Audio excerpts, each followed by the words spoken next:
салом тамошобинони гиромӣ, хулосаи хабарҳои муҳими 3 майи тоҷикистонро аз пойгоҳи хабарии бомдод бароятон пешкаш мекунем. шурӯъ мекунем аз як нигоҳи кӯтоҳ ба сархати хабари муҳими рӯз дар ин барнома. дидор дар қиёмат, бачаҷон, мусибат дар оилаи президент эмомалӣ раҳмон, марги фоҷиавии ду кӯдак дар рӯзи иди фитр, мавқеи тоҷикистон дар радабандии озодии матбуот да зина боло рафтааст. нақшаи даъват ба артиши тоҷикистон дар моҳи апрел 70% иҷро шудааст. дисернет хостори аз унвони илмӣ маҳрум кардани ду олими тоҷик шуд. кӯмаки соҳибкори тоҷик Фирдавс Наимов ба наздикони 1000 муҳоҷирӣ боздошт шуда. корманди андози шаҳри Ваҳдат аз як корафтода 10,000 сомонӣ пора гирифтааст. посухи раёсати вазорати корҳои дохилаи Душанбе ба хабари бомдод, танҳо як нозири минтақавӣ ба суҳбат даъват шудааст. ва акнун тафсилоти хабарҳо. иброҳимҷон абираи хурдсоли президенти тоҷикистон Эмомалӣ Раҳмон дар моҳи Рамазон вафот кардааст. исмоил Муҳаммадзоир набираи Эмомалӣ Раҳмон дар саҳифааш дар Инстаграм хабар дод ки дар моҳи мубораки Рамазон фарзандаш Иброҳимҷон ба раҳмати ҳақ пайваст. ҳар мусибате ки ба сари инсон меояд бо амри Аллоҳи қодиру тавоност ва мо бояд ба ҳамаи ин шукргузор бошем. аз ҷумла фарзанд амонат аз ҷониби Аллоҳ аст. ба атояш шукрона кунем ва ба гирифтанаш сабру шикебоӣ. иншоалло умед дорам ки ҷигарбандам Иброҳимҷон дар рӯзи қиёмат шафоаткунандаи мо хоҳад шуд. дидор то қиёмат, бачаҷон, навиштааст Исмоил Муҳаммадзоир дар Инстаграм. падари ҷавони мотамзада дар бораи иллати марги ҷигарбандаш чизе нагуфтааст. ӯ дар зери паёми хайрбодаш ба фарзанди ғурурмарги худ ҳамчунин видеои ҷамъи аз зоирони тоҷикро гузоштааст ки бо дастгирии молиявии набираи президент ба ҳаҷи умра рафта ин шабу рӯз дар Макка қарор доранд. ин зоирон бо изҳори сипос ба Исмоил Муҳаммадзоир барои дасти хайр ва саховатмандиаш дар чунин синни ҷавон ба ӯ барои ин мусибати сахте ки дар ин моҳи муборак ба сараш омад, яъне марги ҷигарбандаш, изҳори таsalliят карданд. рӯҳонии тоҷик Қори Алӣ ки аз номи ин гурӯҳи зоирон аз сани масҷиди ҳарам суҳбат мекард, аз ҷумла гуфт: исмоилҷон, алҳамдулиллоҳ ки мо дар ҳарам қарор дорем. 21 нафаре ки ту ба зиёрати хонаи худо равона кардӣ, ин алҳамдулиллоҳ дар назди хонаи худо ҳастанд. хуш ба ҳоле ки дар ин синни ҷавонӣ, дар ин зинае ки хеле қарор дорӣ хеле кори хайра пеша кардаӣ. ира будон ки дар рӯи марди сахӣ нури худост, зон ки дар ҷаннат қарини Мустафост. дар сафо хуши бармодар, дар сафо то биёбӣ аз пайи шиддатраҳо.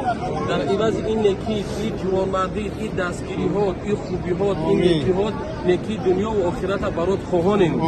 Амин. ва парвардигор дар ивази ин мусибати вазбин ки фироқи фарзанд буд, худованд сабри ҷамил ва аҷри азима насибут бигардона баробари Исмоилҷон. мо дар ивази ин Иброҳимҷон фарзандои солиҳу солима насибут бигардона. парвардигор Иброҳимҷонаш шафиъ ва дастгири рӯзи охирати қарор диҳад. комёб, муваффақ, муайяд бошед. ҳама ҳоҷиҳо дуогӯи нек дастанд. ё арҳамар роҳимин. исмоил Муҳаммадзоир 22 сол дошта фарзанди Фирӯза Раҳмонова, духтари калонии президент ва домоди калонияш Муҳаммадзоир Соҳибов мебошад. исмоил бо иқдомҳои хайри худ ва дастгирии варзишгарону ҳунармандон ном баровардааст.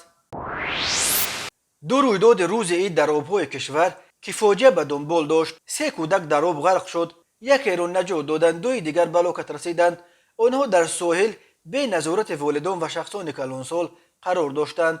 дар ин бора Кумитаи ҳолатҳои фавқулодаи Тоҷикистон хабар дод. бино ба иттилои ин ниҳод рӯзи 2 майи соли 2022 соати 10:25 вақти маҳаллӣ ба қисми навбадории раёсати ҳолатҳои фавқулодаи вилояти Қатлон хабар расид ки писарбачаи 10-солаи сокини шаҳри Бохтар ҳангоме ки мехост аз дарёи Вахш об нӯшад, мувозинати худро нигоҳ дошта натавониста ба дарё сарозир шудааст.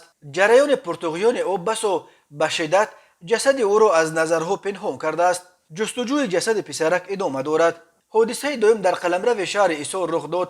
бозам 2 майи соли равон ду бародар сокинони ҷамоати Сомони шаҳри Исор ки яке 7 ва дуюми 6 сол буданд, барои таҷлили иди фитр ба ҳавлии бобояшон ба деҳаи Деҳқонободи ҷамоати Деҳқонобод рафтанд. ҳангоми гаштугузори идгардак ин бародарон хостанд аз болои як қубуре ки ду соили канали калони Исорро ба ҳам васл мекунад عبور کنند، ولی هر دو هم نتوانستند موازنت خود را نگاه دارند و به آب کانال افتادند. ساکن دیه سعید بیگ بیکوف این رو دیده به زودی خود را به آب هوا داد تا پسرکان غرق شده را نجات دهد. متاسفانه وی تنها یکی از آنها پسرک افسرده را نجات داد و دادر 6 ساله وی را مجدوی آب با خود برد. به جای حادثه دسته امدادگران ریاست کمیته رسیدند و تا تاریکی جسد پسرک را جستند، اما نتیجه نداد. جستجو دوباره 3 مای آغاز شده است. ساکنان محله بالای کانال شهر ایسار به بامداد خبر دادند که پدر و مادر این دو کودک در روسیه در مهاجرت کاری قرار داشته، آنها را عمه‌شان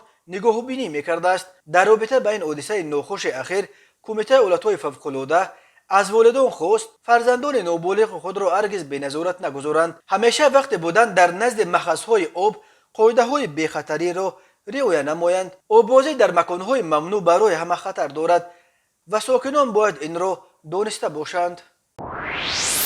تاجیکستان در رده‌بندی امساله در گزارش سالانه سازمان خبرنگاران بدون مرز که روز 3 مای در روز بین المللی آزادی مطبوعات تحت عنوان شاخص جهانی آزادی مطبوعات 2022 نشر شد، از نگاه سطح آزادی مطبوعات نظر به سال گذشته یک باره 10 زینه بالا رفته در بین 180 کشور در زینه 152 جای گرفت. تاجیکستان یک سال پیش در این رده‌بندی در زینه 162 در بین 20 کشور سرکوبگر آزادی مطبوعات قرار داشت. گفتن است که امسال موقع امگی 5 کشور آسیای مرکزی حتی ترکمنستان در رده‌بندی خبرنگاران بدون مرز بهتر شده است. خبرنگاران بدون مرز سبب یک باره 10 زینه بالا بردن موقع تاجیکستان شرح نداده است، ولی در بخش تاجیکستانی گزارش برعکس گفته می شود که سیاست تعقیبات پرزیدنت امامعلی رحمان با کسب عنوان پیشوای ملت اساسگذار صلح وحدت ملی بیست شدیدتر می شود. بنا به این گزارش شماره هرچی بیشتر ژورنالیستان ترک تاجیکستان می کنند. آنهایی که در کشور باقی میمانند دست به خود سانسوری میزنند. فشارهای حکومت شماره زیاد رسانه‌های مستقل از جمله روزنامه آزادگان و سامانه اخبار را وادار کرد که بسته شود و دهها ژورنالیست را مجبور به ترک کشور کرده است. تنها 3 که اهالی به اینترنت دسترسی دارد. دائم مسدود کردن سامانه‌های خبری و شبکه‌های اجتماعی عمده بسیاری از رسانه‌های تاجیکستان را مجبور کرده است که فعالیت خود را در خارج برا بگذارند. خبرنگاران خارجی در تاجیکستان تحت خطر بیکار یا رد کردن اکریدیتاسیشان فعالیت دارند. در گزارش گفته می شود که در تاجیکستان حکومت محتوای مطلب‌های را که در رادیو و تلویزیون و اینترنت نشر می شوند با دقت نظارت می کند و دسترسی رسانه‌های مستقل به خبرهای رسمی محدود کرده شده است. ژورنالیستانی که از خودسانسوری پرهیز می کنند مورد تعقیب مقامات امنیتی و هدف ترساندن و شانتاژ قرار می گیرند. برخی آنها را حتی تروریست می نامند. بر علاوه حکومت فرمای ترول‌ها را سازمان داده است که مؤلفان همه گونه مطلب‌های تنقیدی را هدف قرار می‌دهند. بنا به گزارش خبرنگاران بدون مرز، مقامات برای جزا دادن از اتهامات برانگیختن نزاع کینه و عداوت و پنهان کردن معلومات بر دروغ سوء استفاده می‌کنند و این اتهامات فضای ترس را ایجاد کرده مانع اظهار کردن فکرهای انتقادی نسبت به رژیم حاکم می‌شود. خبرنگاران بدون مرز همچنین وجود مشکلات اقتصادی چون اندازهای میانشکن، بازار ضعیف رکلام و تفتیشات بی‌حساب مقامات در راه رشد مطبوعات تاجیک ذکر کرده می نویسند. در تاجیکستان ژورنالیستان در حال مشکلات اقتصادی و اجتماعی و سیاسی کشور یگان نقش ندارند، چون که حکومت به کار آنها توجه نشان نمیدهد و به سوالهای برداشتهشان پاسخ نمیدهد. خبرنگارانی که از حکومت تنقید میکنند میتوانند از جانب مقامات امنیتی و حفظ حقوق مورد حمله های جسمانی، ترساندن، حبس و حتی حکم زندان قرار بگیرند. ژورنالیستان عملا بدون زیر خطر گذاشتن خود، نزدیکان خود و اهل خانواده های خود امکان کار کردن روی مسائلی را که حکومت اساس می شمارد ندارند. تاکید شده است در حسابات. از بین کشورهای آسیای مرکزی مقام عظمت بلند را قرقیزستان به دست آورده است که 7 زینه بالا رفته در مقام 72 جای گرفته است. در رده‌بندی خبرنگاران بدون مرز قزاقستان یک باره 33 زینه بالا رفته به مقام 155 رسیده است. ازبکستان 24 زینه بالا رفته در زینه 157 جای گرفته است. ترکمنستان موقع خود را 1 زینه بالا برده در زینه 177 در بین کشورهای سرکوبگر آزادی مطبوعات باقی مانده است. تماشابینان عزیز، یادآور می‌شویم خلاصه مهمترین اخبار تاجیکستان را از پایگاه خبری بامداد تماشا دارید. برنامه را ادامه می‌دهیم. وزارت مدافع تاجیکستان روز 3 مای با نتیجهگیری یک ماه اول موسم بهاری دعوت به صف قوه‌های مسلح جمهوری خبر داد که در ماه اپریل نقشه دعوت در سراسر جمهوری الکی 70% اجرا شده است. فریدون محمد علی زاده سردار مرکز مطبوعات وزارت مدافع گفت پیشرفت ولایت مختار کوهستان بدخشان است که اینک 4 سال باز همه شهر و نویه‌ها اولین شده الکی در روز اول دعوت از اجرای نقشه گزارش میدهند. محمد علی زاده گفت تا 1 مای الکی 35 شهر و نویه تاجیکستان از اجرا شدن نقشه دعوت استعفا دادند. بنا به امور رسمی وزارت تا 1 مای نقشه دعوت در شهر و نویه‌های تابع جمهوری در عموم بیش از 70% اجرا شده. از بین آنها نویه‌های نورآباد، رشت، سنگوار و تاجیک‌آباد و لخش الکی در روز اول دعوت 1 اپریل از انجام دعوت بهاری شهروندان به خدمت حتمی حربی گزارش دادند. همین طور در یک ماه اول در ولایت ختلان نقشه دعوت نزدیک 70% اجرا شده. در این منطقه نویه ناصر خسرو، شمس‌الدین شاهین، فرخاربل جوان و نویه دنغره دعوت و گسیل جوان پسران سن دعوتی را الکی به انجام رسانیدند. در ولایت سوخت اجرای نقشه دعوت تا 1 مای 55% را تشکیل داده. شهر و نویه‌های بوستان و شهرستان و کوهستان مشجع اجرای نقشه را الکی پوره تامین کردند. دعوت به صف قوه‌های مسلح تاجیکستان هر سال 2 مرتبه در بهار از 1 اپریل تا 31 مای و تیرماه از 1 اکتبر تا 30 نوامبر دوام میکند. هر موسم دعوت به ارتش در تاجیکستان همراه با شکایت‌ها از ابله و یا سرباشکار جریان میگیرد. ابله یک شیوه اصلا غیر قانونی است که کارمندان کمیساریات‌های حربی و مقامات محلی جوانان سن و سال دعوتی را در کوچه بازارها دستگیر کرده به خدمت میفرستند. موسم کنونی دعوت نیز از شکایت‌ها درباره سرباشکار استثنا نبود. در طول ماه اپریل در اینترنت چندین ویدیوی لحظه‌های مجبوراً در کوچه داشتن و به کمیساریات بردن جوانان نشر شد. فعالان جامعه شهروندی پیوسته از رهبران تاجیکستان دعوت میکنند که به این تجربه ابله که آبروی دولت را میریزاند نقطه گذارند. بعد تحقیق دسرنه درجه علمی یک وکیل پارلمان تاجیکستان و یک استاد دانشگاه دولتی آموزگاری تاجیکستان را بیکار میکنند. پایگاه تحقیقاتی دسرنت خبر داد که تنها در ماه اپریل سال 2022 روی خط بیش از 20 عالم را بیکار کردند. رساله علمیشان به شوراهای دفاع رساله‌های علمی روسیه پیشنهاد کرده است که در بین آنها 2 عالم تاجیک، ظاهر رحمانزاده رهبر سابق حزب خلقی دموکراتیک تاجیکستان در شهر دوشنبه و وکیل حاضره پارلمان و امید سفروف استاد دانشگاه آموزگاری تاجیکستان نیز هستند. پایگاه این رویخط را 28 اپریل نشر کرده است. دسرنت در شرح این رویخط نوشته است که آنها منتظر جلسه های شوراهای اکسپرتی کمیسیای عالی اتستاسیونی روسیه هستند و امیدوارند تشخیص به فایده آنها حل می شود. این پایگاه هنوز سال 2018 نوشت که ظاهر رحمانزاده هنگام نوشتن رساله نامزدیش در موضوع جهت اجتماعی اقتصادی تطبیق تکنولوژی‌های اطلاعاتی در ساحه تحصیلات عالی کسبی در جمهوری تاجیکستان به سردزدی متهم کرده تنها 15 اپریل سال 2022 به شورای رساله‌های دفاع پژوهشگاه اقتصاد و تشکیل استحصالات صنعتی فیلال سیبری اکادمی علم‌های روسیه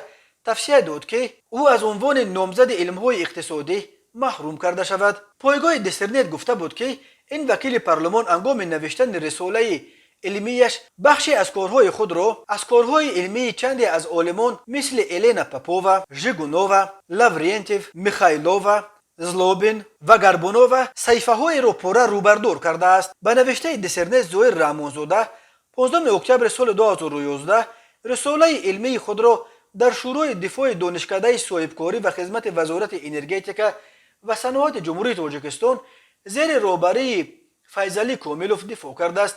ظاهر رحمانزاده زاده نویه فرخار که در گذشته رهبر حزب خلقی دموکراتیک تاجیکستان در شهر دوشنبه، مدیر کالج آمار شهر وحدت و وکیل مجلس نویه فردوسی شهر دوشنبه بود، از 1 مارس سال 2020 وکیل پارلمان تاجیکستان می باشد. این پایگاه همچنین در شرح رساله علمی امید سفروف استاد دانشگاه دولتی آموزگاری تاجیکستان به نام صدرالدین عینی نوشته است که او هنگام نوشتن کار نامزدیش در موضوع تکمیل مکانیزم دولتی ساحه سیاحی در شرایط دوره گزارش در اساس موادهای جمهوری تاجیکستان دست به اثردزدی زده است. او 24 صحیفه را از رساله‌های علمی عالم فاطمه اولیگووا، اولگا موژنووا، آدم الچگاروف روی بردار کرده است. دیسرنت گفته بود که امید سفروف 19 نوامبر سال 2011 رساله علمی خود را در شورای دفاع دانشگاه دولتی آموزگاری تاجیکستان به نام صدرالدین عینی زیر رهبری سراجالدین کاملوف دفاع کرده است. تا حال نظر رحمانزاده و سفروف به این اتهامات دیسرنت معلوم نیست.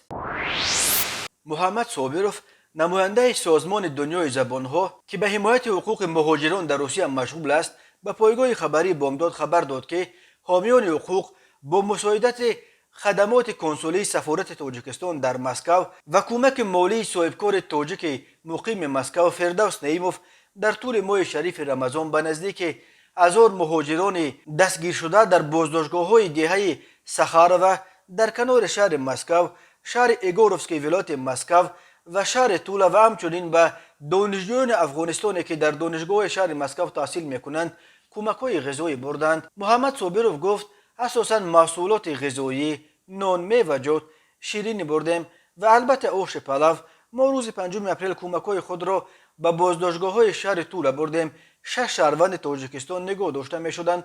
روز 8 اپریل به بازداشتگاه ایگوروفسک کمک بردیم. آنجا 130 مهاجر در بازداشت در انتظار اخراج از روسیه قرار دارند. روز 22 اپریل ما با بسته‌های کمک‌های خود به بازداشتگاه‌های سخاروه که آنجا حدود 800 مهاجر نگاه داشته میشوند رسانیدیم. ما در بازداشتگاه‌ها فرق نگذاشتیم که دستگیر شده ها تاجیکند یا نه، به همه کمک رساندیم. همین طور روز 23 اپریل حامیان حقوق با دستگیری مالی فردوس نعیموف به 30 دانشجو از افغانستان کمک‌های غذایی رسانیدند. فردوس نعیموف در شهر مسکو مؤسس و مدیر کل شرکت نقلیاتی روس موسترانس می باشد. این شرکت به کشاندن بار در قلمرو روسیه و بیرون از آن از جمله به تاجیکستان مشغول است.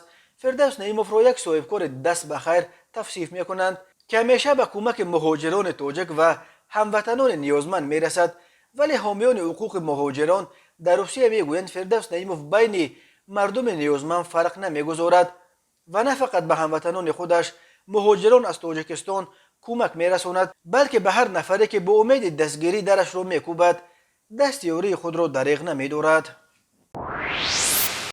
کمیته ولایت‌های فوق‌العاده تاجیکستان به دقت شهروندان و مهمانان کشور می رسانند که طبق معلومات اگنتی هواشناسی در قلمرو جمهوری آب و هوای نامساعد همراه با بارشات شدید ژوله، رعد و برق و شمال‌های سخت دست کم تا 6 ماه سال 2022 باقی میماند. در ناحیه‌های کودامن و کوهستان تابع جمهوری و ولایت سوخت و ختلان در این روزها وزیدن بادهای طوفانی پیش بینی شده. انتظار می رود که با در نظر داشت بارشات شدید خطر سیل و ترمفرایی و سنگریزی بیفزاید.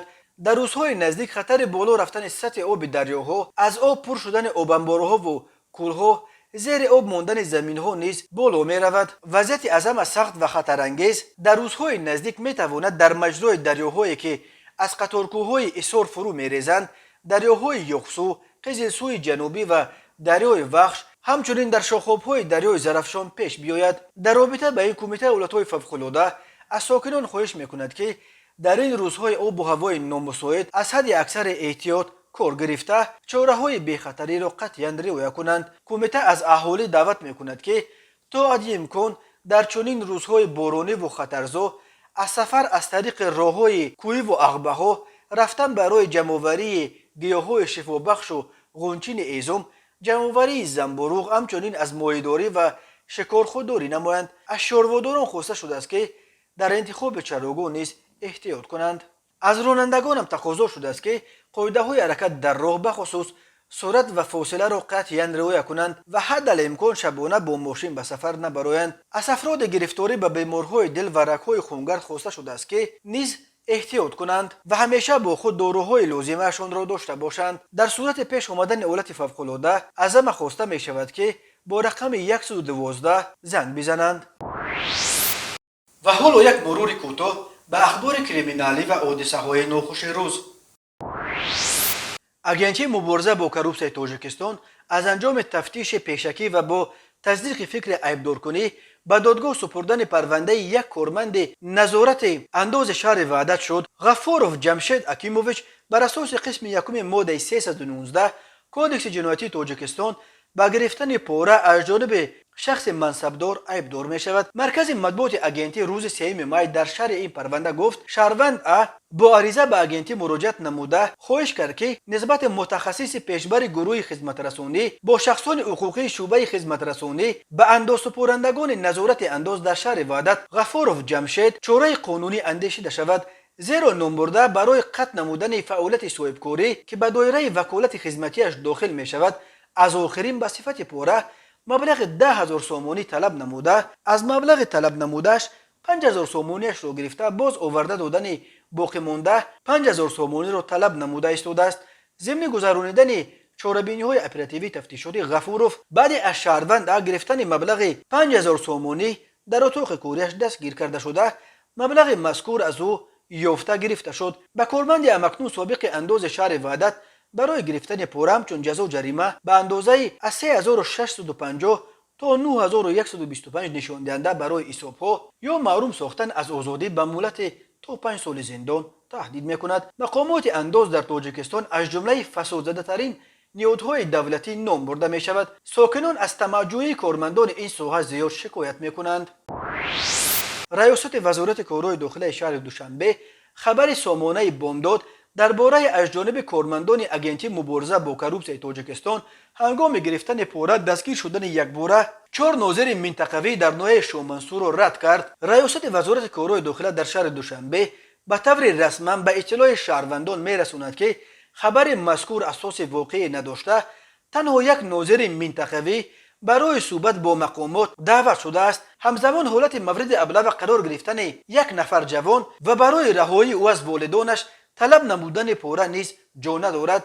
ناظران منطقوی میلیسیای ناحیه شامنسور شهر دوشنبه از پی اجرای عهدهداری‌های خدمتی خود قرار داشته برای تامین ترتیبات و آسایش حالی شهروندان در منطقه‌های خدمتی خود فعالیت نموده ایستادند. گفته می شود در ردیه میلیسیای پایتخت تاجیکستان ولی طور از ردیه برمی‌آید ریاست وزارت کارهای داخلی دوشنبه اعتراف کرده است که قضیه وجود دارد و دست کم یک ناظر منطقوی برای صحبت به مقامات مذکور دعوت شده است. اداره سامانه بامداد دوم باره با منبع خود در تماس شده و او دیگر باره تصدیق کرد که در این پرونده طلب پوره از والدان جوان دعوت شونده در حقیقت 4 ناظر منطقوی از شعبه میلیسیای ناحیه شامنسور گمان بر میشوند. او دیگر باره تصدیق کرد که نسبت به آنها بر اساس ماده 247 قسم 3 کودکس جنایتی تاجیکستان با اتهام قلابی به مبلغ بزرگ از جانب گروه متشکل پرونده جنایتی کشوده شده است. طور قبلا بامداد خبر داد شب 3 اپریل به 1 مای کارمندان دفتر جمهوری اگنتی مبارزه با کروپسیون تاجیکستان یک باره 4 ناظر منطقوی در ناحیه شامنسور شهر دوشنبه را هنگام گرفتن پوره از پدر یک جوانی که به طریق ابلاغ دستگیر شده بود دستگیر کردند. ناظران منطقوی از پدر جوان در عوض رهایی او 5,000 سومانی طلب کردند. تماشابینان عزیز و گرامی، این بود مرور به خلاصه چند خبر مهم امروز تاجیکستان. خبر و گزارش‌های بیشتر از تاجیکستان و درباره تاجیکستان و اطراف آن را در سامانه پایگاه خبری بامداد در این نشانه پیگیری نمایید: www.bomdad.com. خوش باشید.